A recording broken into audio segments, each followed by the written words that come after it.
ವಿಜಯಪುರ ಜಿಲ್ಲೆಯಲ್ಲಿ ಸರ್ಕಾರಿ ವೈದ್ಯಕೀಯ ಕಾಲೇಜು ಸ್ಥಾಪನೆ ಮಾಡಬೇಕು ಅಂತ ಒತ್ತಾಯಿಸಿ ಇಂಡಿ ತಾಲೂಕಿನಲ್ಲಿ ಜನವೇದಿಕೆ ಮತ್ತು ಜನ ಆರೋಗ್ಯ ವೇದಿಕೆಗಳ ಸಹಯೋಗದಲ್ಲಿ ರಂಗೋಲಿ ಚಳುವಳಿ ನಡೆಸಲಾಯಿತು.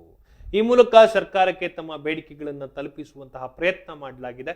ಇಂಡಿ ತಾಲೂಕಿನ ಪುರಸಭೆ ಹಾಗೂ ತಹಶೀಲ್ದಾರ್ ಕಚೇರಿ ಎದುರುಗಡೆ ನಡೆದಂತಹ ಈ ವಿಶಿಷ್ಟ ಚಳುವಳಿನಲ್ಲಿ ರಂಗೋಲಿಗಳ ಮೂಲಕ ಸರ್ಕಾರಕ್ಕೆ ಎಚ್ಚರಿಕೆ ನೀಡಲಾಯಿತು. ಪ್ರಮುಖವಾಗಿ ವೈದ್ಯಕೀಯ ಶಿಕ್ಷಣದ ಅತ್ಯಗತ್ಯ ಮತ್ತು ಜಿಲ್ಲೆಯ ಜನರ ಆರೋಗ್ಯದ ಮೇಲಿನ ಕಾಳಜಿಯನ್ನ ಈ ಚಳುವಳಿ ಪ್ರತಿಬಿಂಬಿಸ್ತಾ ಇತ್ತು. ಚಳುವಳಿಯ ನೇತೃತ್ವ ವಹಿಸಿದ್ದಂತಹ ಇಂಡಿಯಾ ಎಸಿ ಮೇಡಮ್ ಅನುರಾಧ ವಸ್ತ್ರದವರು ಮುಖ್ಯಮಂತ್ರಿಗಳಿಗೆ ಮನವಿ ಸಲ್ಲಿಸಿದ್ರು. ಈ ಮನವಿನಲ್ಲಿ ಸರ್ಕಾರಿ ವೈದ್ಯಕೀಯ ಕಾಲೇಜನ್ನ ಘೋಷಿಸುವಂತೆ ಒತ್ತಾಯಿಸಲಾಗಿದೆ. ಈ ಮೂಲಕ ಜಿಲ್ಲೆಯಲ್ಲಿ ಜನರಿಗೆ ಉತ್ತಮ ಆರೋಗ್ಯ ಸೇವೆಗಳು ದೊರೆಯುವಂತೆ ಮಾಡುವಂತೆ ಮನವಿ ಮಾಡಲಾಯಿತು.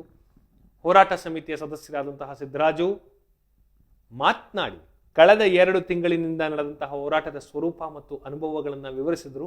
ಸರ್ಕಾರ ಈ ಬಗ್ಗೆ ಕೂಡಲೇ ಗಮನ ಹರಿಸಿ ಸಕಾರಾತ್ಮಕ ನಿರ್ಧಾರ ಕೈಗೊಳ್ಳಬೇಕು ಅಂತ ಅವರು ಆಗ್ರಹಿಸಿದರು. ಅವರ ಮಾತುಕತೆಗಳಲ್ಲಿ ಹೋರಾಟದ ಮಹತ್ವ ಮತ್ತು ಸರ್ಕಾರದ ನಿರ್ಲಕ್ಷ್ಯದ ಬಗ್ಗೆ ಅಸಮಾಧಾನವನ್ನು ವ್ಯಕ್ತಪಡಿಸಿದರು.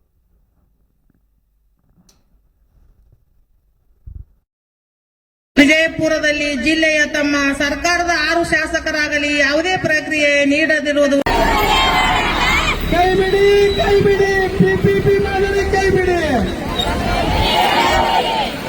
ಖಾಸಗಿ ಸೇವಾಗಳನ್ನು ಕೈಬಿಡಿ.